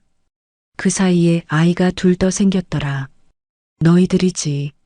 할아버지는 셋째와 둘째를 차례로 바라봤고 셋째는 할아버지 말을 이해하지 못한 채 고개만 갸우뚱했습니다. 10년쯤 됐을 때 할머니가 돌아가셨어. 임종 직전에 나한테 부탁하셨지. 은채를 꼭 찾아서 화해하라고, 손주들을 한 번이라도 보고 싶다고 하셨어. 나는 그때도 자존심 때문에 못 갔어. 할머니 장례식에 은채를 부르지도 않았고 할머니는 딸 얼굴 한 번 못 보고 돌아가셨단다. 할아버지는 목이 메어 말을 잇지 못했고 한참을 울다가 겨우 진정하고 계속 이야기했습니다. 할머니가 돌아가시고 나서 정신을 차렸어. 내가 뭘 하고 있는 건가 싶었지. 자존심 때문에 딸도 잃고 손주들도 못 보고 아내의 마지막 소원도 못 들어주고 그때부터 본격적으로 은채를 찾기 시작했어. 근데 은채는 이미 이름도 바꾸고 흔적을 다 지운 상태였고 찾는데 또 몇 년이 걸렸단다. 할아버지는 비서실장을 쳐다봤고 비서실장이 고개를 숙이며 보고했습니다.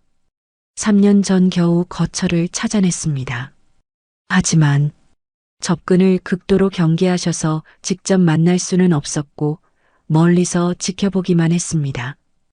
은채는 배달 일을 하고 있었어. 중국집에서 오토바이 뒤에 타고 다니면서 짜장면을 배달하더라. 새벽엔 청소 일도 했고 아이들 셋을 혼자 키우면서 얼마나 고생했을지. 할아버지는 말을 잇지 못하고 흐느꼈으며 첫째는 엄마가 그렇게 일했던 이유를 이제야 알 것 같았고 할아버지의 도움을 거부하면서까지 지키려 했던 게 무엇이었는지 느껴졌습니다. 2년 전 은채한테 편지를 보냈어. 직접 만나고 싶다고, 손주들을 보고 싶다고, 이제 화해하자고 썼지. 근데 은채는 답장을 보내지 않았어. 대신 편지를 돌려보냈는데 거기에 딱 한 줄만 적혀 있었어. 저희는 행복합니다. 걱정하지 마세요. 할아버지는 책상 서랍에서 낡은 편지 봉투를 꺼냈고 거기엔 정말 한 줄만 적혀 있었으며 엄마의 악필 글씨가 보였습니다. 그게 마지막이었어. 그 뒤로 은채는 석 달 전 교통사고로 할아버지는 더 이상 말을 잇지 못했고 사무실 안이 무거운 침묵에 휩싸였으며 비서실장과 다른 직원들도 고개를 숙였습니다. 첫째는 주먹을 쥐고 떨었고 화가 났지만 동시에 슬펐으며 엄마가 왜 그렇게 살았는지 이해가 되면서도 원망스러웠습니다. 왜 우리한테는 말 안 했어요? 할아버지가 있다는 것도 이런 집안 출신이라는 것도. 첫째의 목소리가 떨렸고 할아버지는 고개를 저으며 대답했습니다. 은채는 너희가 이 세계를 알기를 원하지 않았던 거야. 돈이나 권력보다 더 중요한 게 있다는 걸 가르치고 싶었던 거지.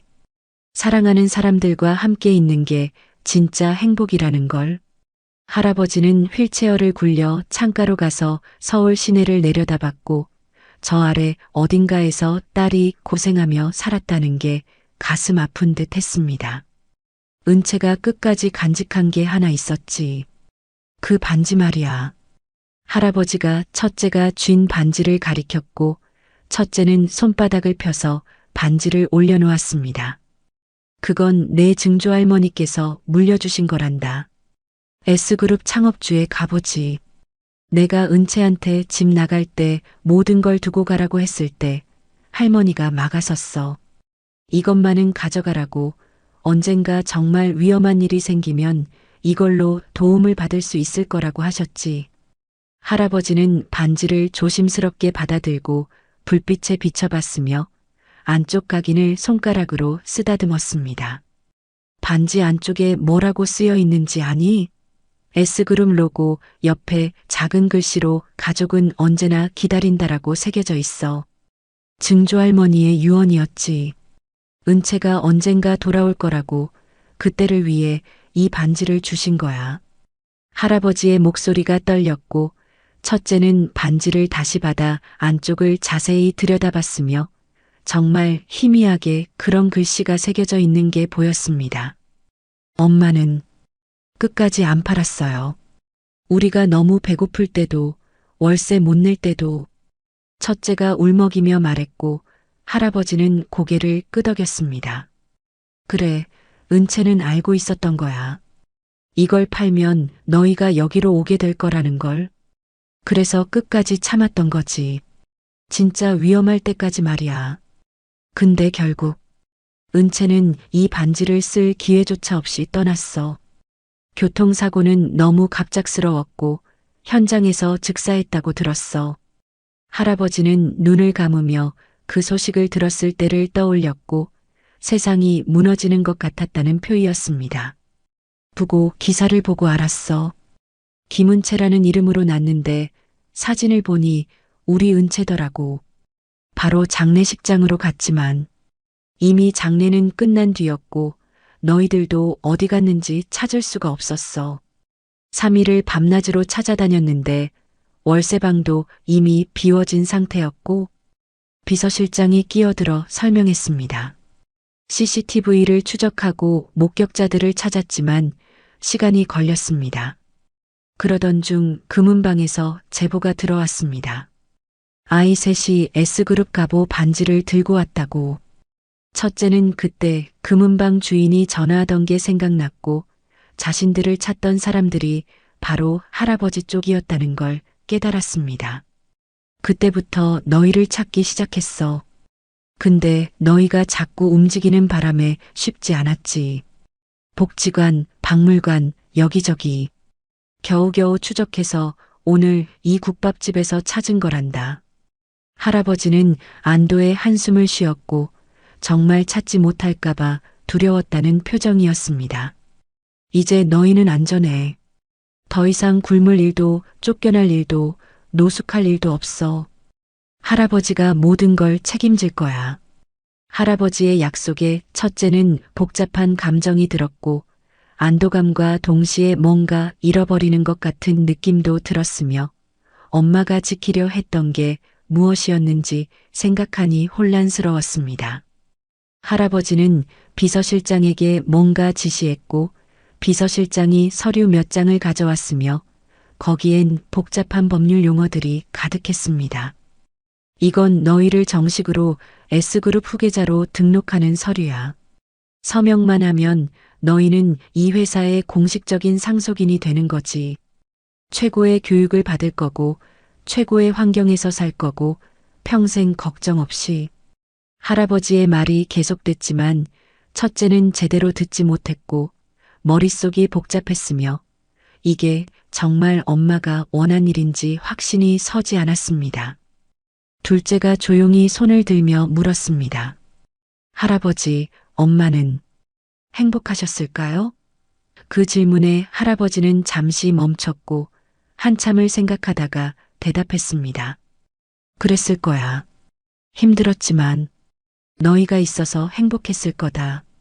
첫째는 서류를 내려다보며 손이 떨렸고 펜을 쥐려 했지만 뭔가 마음 한구석이 불편했으며 이렇게 쉽게 모든 걸 받아들여도 되는 건지 확신이 서지 않았습니다. 할아버지는 기다리는 표정으로 아이들을 바라봤고 비서실장은 펜을 건네려 했지만 첫째는 고개를 저으며 한 가지 물어보고 싶은 게 있다고 말했습니다. 엄마가 남긴 게 혹시 더 없어요? 편지나 일기나 뭐든.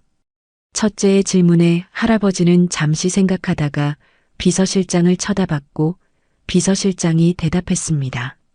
월세방을 정리하면서 유품들을 모두 가져왔습니다. 지금 보관 중인데 가져올까요? 할아버지가 고개를 끄덕이자 비서실장은 전화를 걸어 뭔가 지시했고 10분쯤 지나자 직원 한 명이 박스 2개를 들고 들어왔습니다. 박스 안에는 엄마의 낡은 옷가지들, 신발, 그릇 몇 개, 그리고 작은 과자 상자 하나가 들어 있었고 첫째는 그 과자 상자를 보는 순간 심장이 뛰었습니다.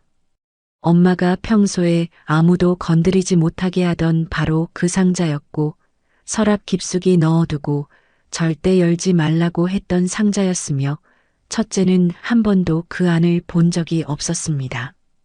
첫째는 떨리는 손으로 과자 상자를 꺼냈고 뚜껑을 열자 편지 봉투 여러 개가 나왔으며 겉봉에 첫째에게, 둘째에게, 셋째에게라고 쓰여 있었고 거중 하나는 아버지께라고 적혀 있었습니다. 할아버지는 그 편지를 보는 순간 눈이 커졌고 손을 뻗어 떨리는 목소리로 그게 뭐냐고 물었으며 첫째는 조심스럽게 아버지께라고 쓰인 봉투를 건넸습니다. 할아버지는 봉투를 받아들고 한참을 그대로 쥐고만 있었으며 열 용기가 나지 않는 듯 했고 비서실장이 조심스럽게 다가가 도와드릴까요 하고 물었지만 할아버지는 고개를 저었습니다. 한참 후 할아버지는 봉투를 열고 안에서 편지지 2장을 꺼냈으며 펼치는 손이 떨려서 제대로 잡지 못했고 비서실장이 옆에서 잡아줘야 했습니다. 할아버지는 안경을 고쳐 쓰고 편지를 읽기 시작했고 첫 줄을 읽는 순간부터 눈물이 주르르 흘러내렸으며 목소리는 떨렸지만 그래도 소리 내어 읽기 시작했습니다. 아버지, 이 편지를 읽고 계신다는 건 제가 이미 세상을 떠났다는 뜻이겠죠. 아버지 화 많이 풀리셨나요? 할아버지의 목소리가 갈라졌고 잠시 멈췄다가 다시 계속했습니다. 저는 후회 없어요. 정말이에요. 사랑하는 사람과 함께여서 행복했고 비록 그 사람이 아이들 셋 두고 떠났지만 그래도 그때의 선택은 옳았다고 생각해요. 할아버지는 편지를 읽으면서 계속 눈물을 흘렸고 첫째도 모르게 눈시울이 뜨거워졌으며 둘째와 셋째도 조용히 울고 있었습니다. 아이들이 제 전부가 됐어요. 가난하지만 우린 행복해요. 첫째는 동생들을 너무 잘 챙겨주고 둘째는 말은 없지만 착하고 셋째는 매일 저를 웃게 해줘요. 이보다 더 큰 부자가 어디 있겠어요? 할아버지는 편지를 읽다가 웃었고 울면서 웃는 얼굴이 기묘하게 보였으며 계속해서 읽었습니다. 혹시 제가 먼저 가게 되면 배달일이 워낙 위험하니까요. 아이들 부탁드려요. 반지를 찾으면 아이들이 진짜 위험할 때만 쓰라고 했어요. 평소엔 없는 줄 알고 살게요. 그게 행복이니까요. 할아버지는 편지의 마지막 부분을 읽으며 목이 메었고 한참을 말을 잇지 못하다가 겨우 마지막 줄을 읽었습니다. 아버지도 건강하세요. 원망은 없어요. 아버지도 아버지 방식으로 저를 사랑하셨다는 거 알아요. 다만 서로 방식이 달랐을 뿐이죠. 저는 제 방식대로 아이들을 사랑하며 살았어요. 그리고 아버지 사랑합니다. 할아버지는 편지를 다 읽고 주저앉듯 휠체어에 몸을 기댔으며 한참을 울다가 편지를 가슴에 꼭 안았고 비서실장과 다른 직원들도 모두 눈물을 훔쳤습니다.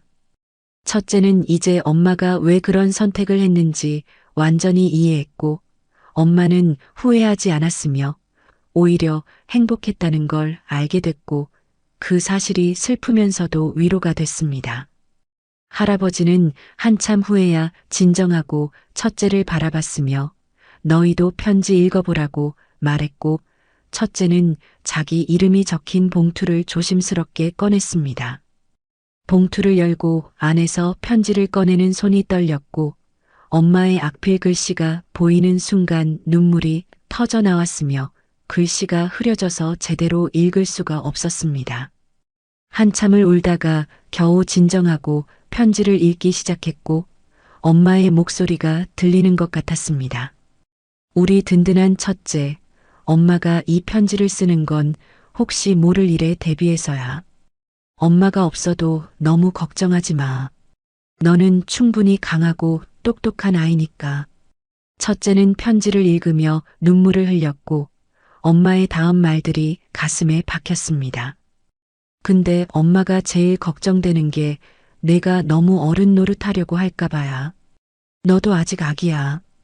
동생들 챙기느라 힘들었지? 미안해. 엄마가 더 잘해줬어야 하는데. 첫째는 고개를 저으며 아니라고 엄마는 최선을 다했다고 중얼거렸지만 엄마는 들을 수 없었습니다. 울고 싶을 땐 울어도 돼. 힘들 땐 힘들다고 말해도 돼. 엄마가 없어도 할아버지가 계실 거야. 할아버지한테 의지해도 괜찮아. 할아버지는 무섭게 보이지만 사실 따뜻한 분이야. 첫째는 할아버지를 쳐다봤고 할아버지는 여전히 눈물을 흘리고 있었으며 따뜻하다기보다는 슬퍼 보였습니다. 엄마가 바라는 건 내가 평범하게 웃는 아이였으면 좋겠어. 친구들이랑 놀고 학교 가고 고민도 하고 사랑도 하고 그냥 평범한 10살, 11살, 12살로 자라면 좋겠어. 너무 일찍 어른이 되지 마. 첫째는 그 말을 읽으며 자신이 얼마나 일찍 어른이 돼야 했는지 깨달았고 엄마 없이 지낸 며칠이 몇 년처럼 느껴졌으며 이제 다시 아이로 돌아갈 수 있을까 하는 생각이 들었습니다. 편지의 마지막 부분에는 엄마의 진심이 담겨 있었고 첫째는 그걸 읽으며 목이 메었습니다. 엄마는 너를 정말 사랑해. 내가 태어났을 때 처음 안았던 그 순간 세상에서 제일 소중한 걸 받은 것 같았어. 그 마음 지금도 똑같아. 엄마가 없어도 너는 사랑받는 아이야. 할아버지도 동생들도 그리고 하늘에서 엄마도 너를 사랑해. 잊지 마. 첫째는 편지를 다 읽고 가슴에 안았으며 엄마가 그리웠고 엄마 목소리가 듣고 싶었으며 엄마 품이 그리웠습니다. 둘째도 자기 편지를 읽고 있었고 조용히 눈물만 흘리고 있었으며 셋째는 편지를 읽지 못해서 첫째가 대신 읽어줘야 했습니다. 우리 막내 공주님, 엄마 많이 보고 싶지? 엄마도 너 보고 싶어? 내가 매일 안아달라고 할 때 귀찮은 척 했지만 사실 그게 제일 행복했어. 첫째가 읽어주는 엄마 편지를 들으며 셋째는 엉엉 울었고 언니 품에 안겨서 엄마 보고 싶다고 외쳤으며 첫째는 동생을 꼭 안아주며 같이 울었습니다. 엄마는 하늘에서 항상 지켜볼게. 내가 잘 때도 놀 때도 밥 먹을 때도. 그러니까 너무 슬퍼하지 마. 엄마는 항상 내 곁에 있어. 셋째는 하늘을 쳐다보며 엄마가 정말 보고 있냐고 물었고 첫째는 그렇다고 엄마가 지금도 우리 보고 있다고 대답했습니다.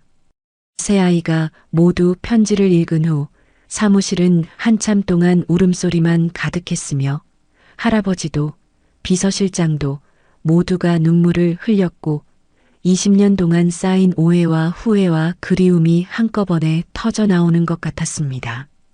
할아버지는 휠체어를 굴려 아이들에게 다가갔고 떨리는 손을 뻗어 첫째 머리를 쓰다듬었으며 이번엔 첫째가 피하지 않았습니다. 은채가 너희를 정말 사랑했구나. 엄마가 왜 그런 선택을 했는지 이제 알겠어. 돈이나 권력보다 너희와 함께 있는 게 더 행복했던 거야. 할아버지의 목소리에는 깊은 이해와 후회가 섞여 있었고 첫째는 고개를 끄덕이며 엄마는 후회 안 했다고 우리랑 행복했다고 말했습니다. 할아버지는 그 말을 듣고 또 눈물을 흘렸고 한참을 울다가 겨우 진정하고 아이들을 바라봤습니다. 이제 내가 너희를 책임질 거야. 하지만 은채가 원한 방식으로 할게. 너희를 재벌 후계자로 키우는 게 아니라 평범하게, 행복하게 자랄 수 있도록. 할아버지의 말에 첫째는 놀랐고 그게 무슨 뜻이냐고 물었습니다. 너희가 원한다면 평범한 동네에서 평범한 학교를 다니며 친구들한테는 비밀로 하고 살 수 있어. 그냥 할아버지가 돌봐주는 아이들로만 알려지는 거지. S그룹 후계자라는 걸 숨기고 말이야. 할아버지의 제안에 첫째는 잠시 생각했고 그게 엄마가 원한 삶에 더 가까운 것 같다는 생각이 들었으며 동생들을 쳐다봤습니다. 둘째가 조용히 말했습니다. 저는 엄마처럼 살고 싶어요. 돈 많은 거보다 그냥 같이 있는 게 좋아요. 셋째도 고개를 끄덕이며 오빠 말이 맞다고 했고 첫째는 할아버지를 바라보며 물었습니다. 정말 그렇게 해도 돼요? 할아버지는 눈물을 닦으며 고개를 끄덕였고 은채가 원한 게 그거였다면 당연히 그래야 한다고 말했습니다. 너희를 S그룹 본사 옆 호화 아파트에 살게 하고 특급 과외를 시키고 영재학교 보내는 게 아니라 평범한 동네 평범한 학교를 보낼게. 친구들한테는 그냥 할아버지가 키우는 아이들이라고만 하고 S그룹이라는 건 비밀로 하자. 할아버지의 약속에 첫째는 안도의 한숨을 쉬었고 그게 맞는 것 같다는 생각이 들었으며 엄마가 지키려 했던 평범함을 계속 이어갈 수 있을 것 같았습니다. 비서실장이 조심스럽게 물었습니다. 회장님, 그럼 후계자 등록은?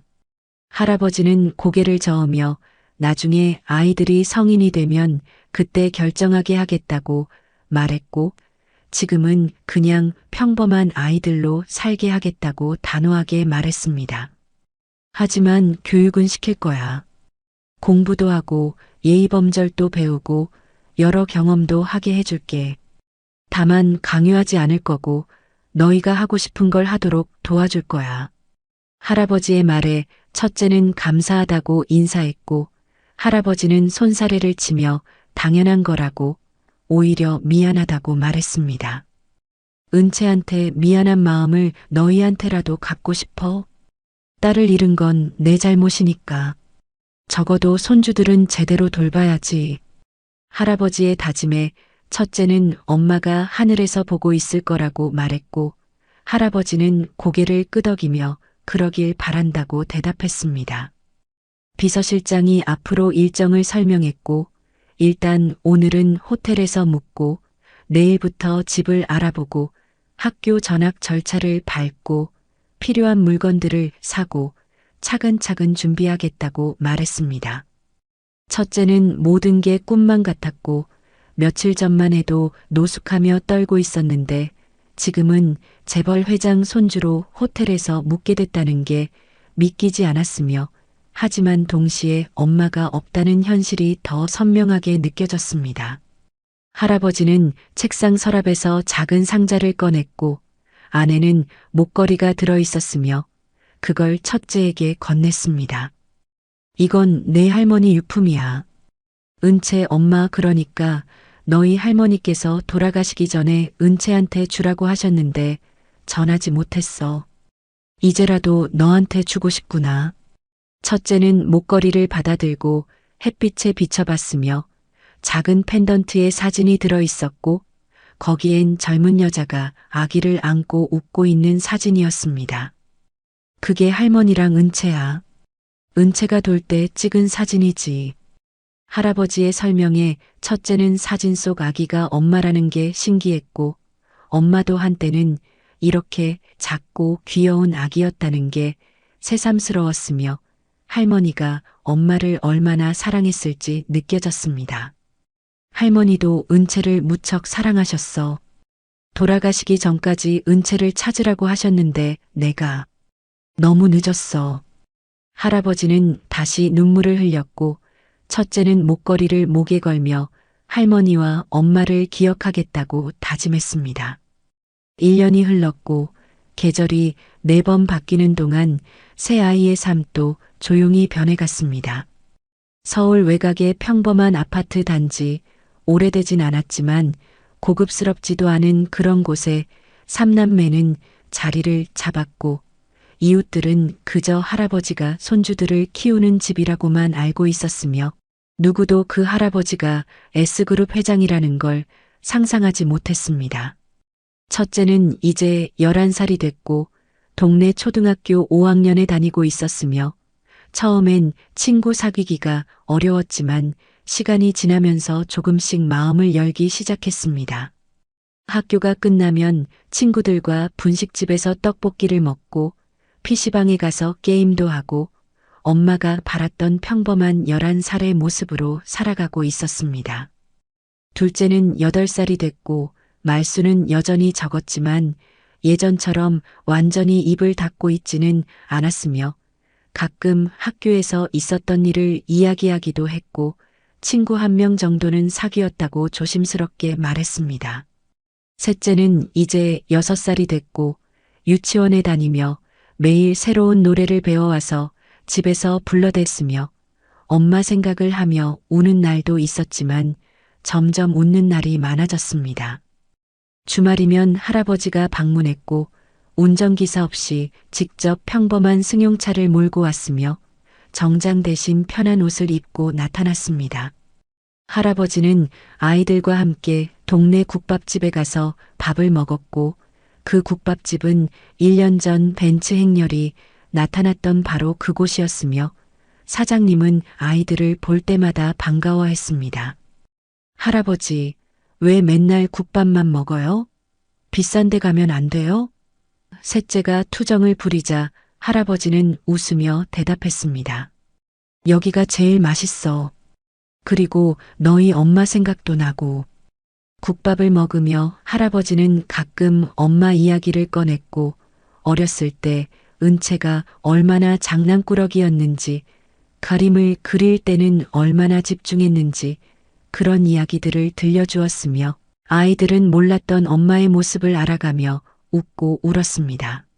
할아버지는 건강이 많이 안 좋아졌고 휠체어 없이는 움직이기 힘들어졌지만 손주들을 만나는 날만큼은 기운이 나는 듯 했으며 아이들 얼굴을 보며 행복해하는 모습이 역력했습니다.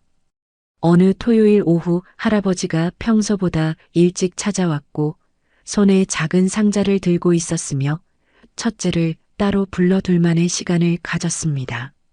아파트 옥상 정원으로 올라간 할아버지는 벤치에 앉아 서울 하늘을 바라보았고 첫째는 옆에 앉아 할아버지를 쳐다봤습니다. 너 이제 많이 컸구나. 1년 전만 해도 겁에 질린 표정이었는데 지금은 웃을 줄도 알고. 할아버지의 말에 첫째는 웃으며 할아버지 덕분이라고 대답했고 할아버지는 고개를 저으며 내 엄마 덕분이라고 정정했습니다. 은채가 너를 잘 키웠어. 강하고 똑똑하고 착한 아이로. 할아버지는 그냥 옆에서 도와준 것뿐이야. 할아버지는 품에서 상자를 꺼내 첫째에게 건넸고 열어보라는 손짓을 했습니다. 첫째가 상자를 열자 안에는 익숙한 금반지가 들어 있었고 1년 전 할아버지에게 맡겼던 바로 그 반지였으며 엄마가 끝까지 지켰던 갑오였습니다. 이제 내 거다. 원래 내 엄마 거였고 이제는 내가 가져야 해. 할아버지의 말에 첫째는 놀라서 이걸 왜 자기한테 주냐고 물었고 할아버지는 미소 지으며 설명했습니다. 이 반지는 대대로 장손녀에게 물려지는 거야. 내 증조할머니가 할머니한테, 할머니가 은채한테, 그리고 이제 은채가 너한테 물려주는 거지. 첫째는 반지를 받아들고 햇빛에 비춰봤으며 안쪽에 새겨진 가족은 언제나 기다린다라는 글귀가 또렷이 보였습니다. 이걸 팔지는 마라. 아무리 힘들어도 말이야. 이건 단순한 금반지가 아니라 우리 가족의 역사고 사랑의 증표니까. 할아버지의 당부에 첫째는 고개를 끄덕이며 절대 팔지 않겠다고 약속했고 언젠가 자기 딸에게도 물려주겠다고 말했습니다. 그래, 그때 내 엄마 이야기를 해줘. 돈이나 권력보다 사랑이 더 중요하다는 걸 가르쳐준 엄마 이야기를 말이야. 할아버지의 목소리가 떨렸고 첫째는 반지를 주머니에 넣으며 꼭 그렇게 하겠다고 다짐했습니다. 할아버지, 건강 괜찮으세요? 요즘 많이 안 좋아 보이시는데. 첫째의 걱정 어린 목소리에 할아버지는 손사래를 치며 괜찮다고 했지만 사실 얼굴색이 좋지 않았고 숨 쉬는 것도 힘들어 보였습니다. 나이가 드니까 그런 거야. 걱정 마. 할아버지는 너희 셋 다 장성할 때까지는 꼭 버틸 거니까. 할아버지의 농담 섞인 말에 첫째는 웃었지만 마음 한구석이 불안했고 할아버지가 영원히 옆에 있지 못할 거라는 걸 알고 있었으며 언젠가는 또 이별이 온다는 게 두려웠습니다. 하지만 지금 이 순간 할아버지가 옆에 있다는 것, 함께 하늘을 보며 앉아 있다는 것만으로도 감사했고 엄마가 없는 빈자리를 할아버지가 조금씩 채워주고 있다는 걸 느꼈습니다. 할아버지는 주머니에서 낡은 사진 한 장을 꺼냈고 거기엔 젊은 날의 할아버지와 할머니 그리고 어린 은채가 함께 웃고 있는 사진이었으며 행복해 보이는 가족의 모습이었습니다. 이게 은채가 5살 때 찍은 거야. 우리 가족이 제일 행복했던 시절이지. 그때로 돌아갈 수만 있다면.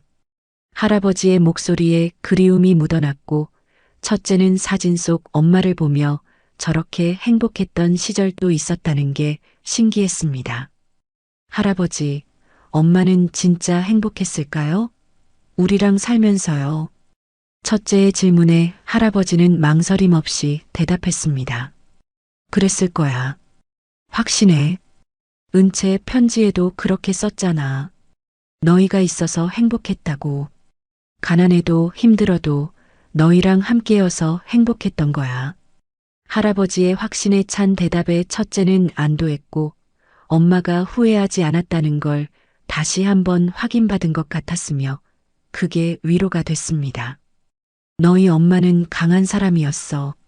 자기가 원하는 삶을 살았고 끝까지 자기 방식을 지켰지. 나는 그런 은채가 자랑스러워. 비록 늦게 깨달았지만 말이야. 할아버지는 사진을 쓰다듬으며 딸에게 하는 것처럼 중얼거렸고 첫째는 할아버지도 엄마를 정말 사랑했다는 걸 느꼈습니다. 저녁이 되자 할아버지는 아이들을 모두 거실에 모았고 특별한 발표가 있다며 진지한 표정을 지었습니다. 너희한테 말해줄 게 있어. 할아버지가 회장직에서 물러나기로 했어. 갑작스러운 발표에 첫째는 놀랐고 그게 무슨 뜻이냐고 물었습니다.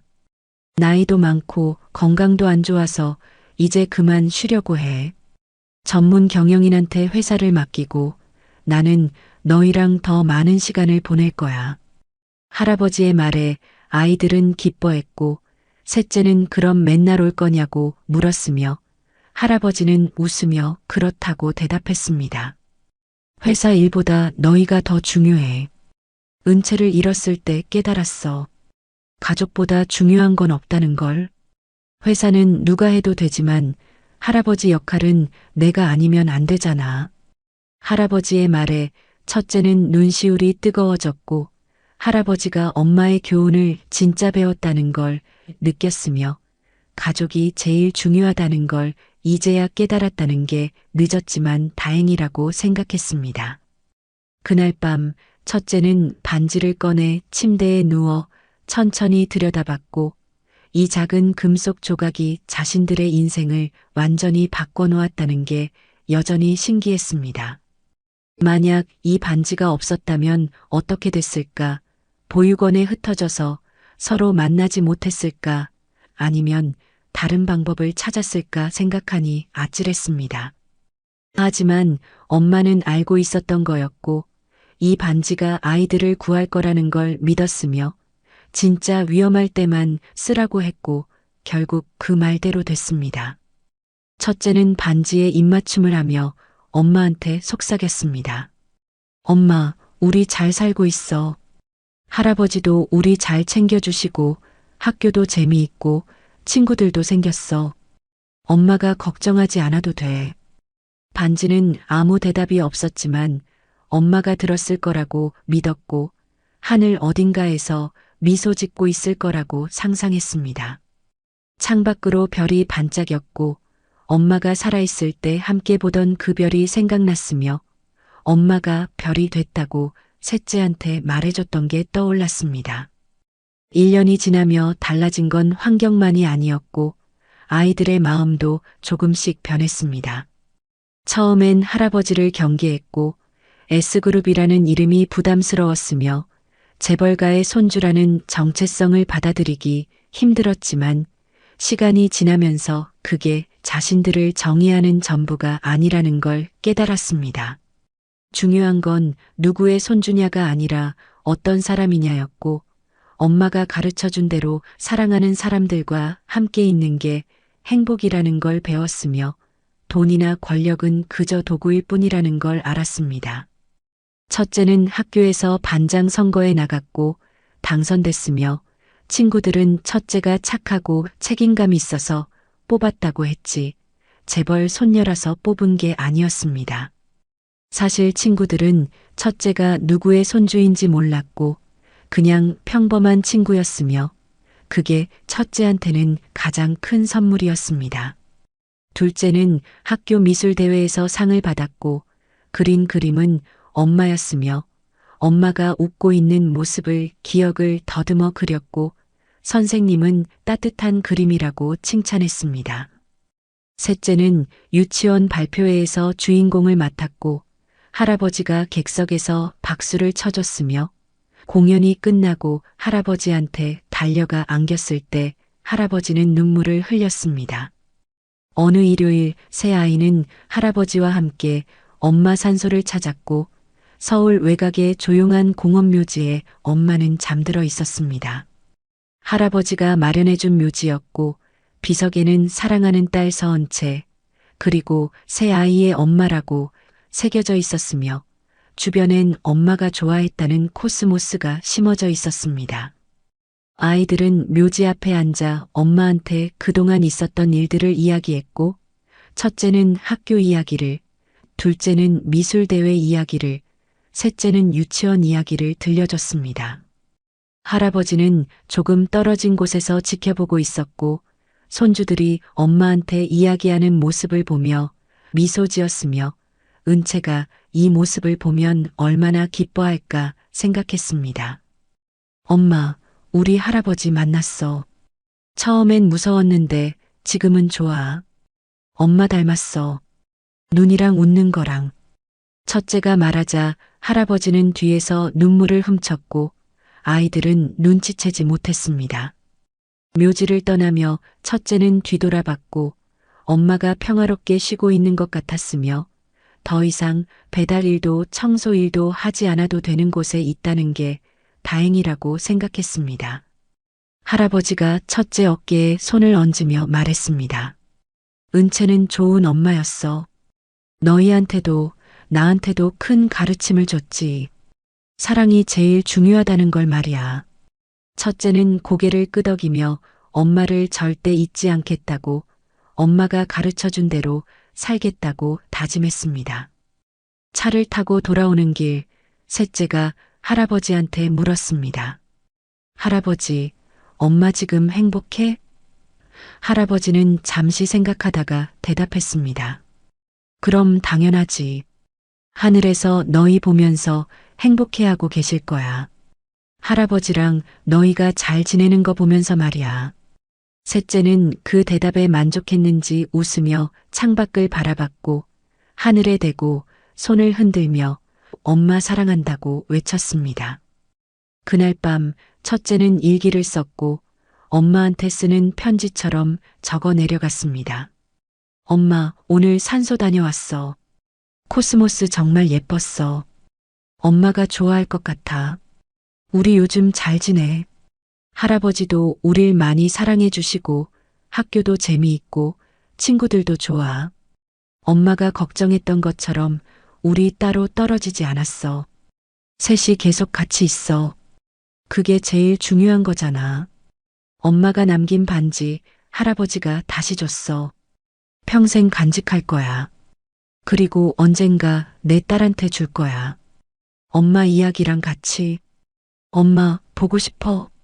근데 엄마가 우리 잘 키워줘서 고마워. 우리 강하게 자랐어.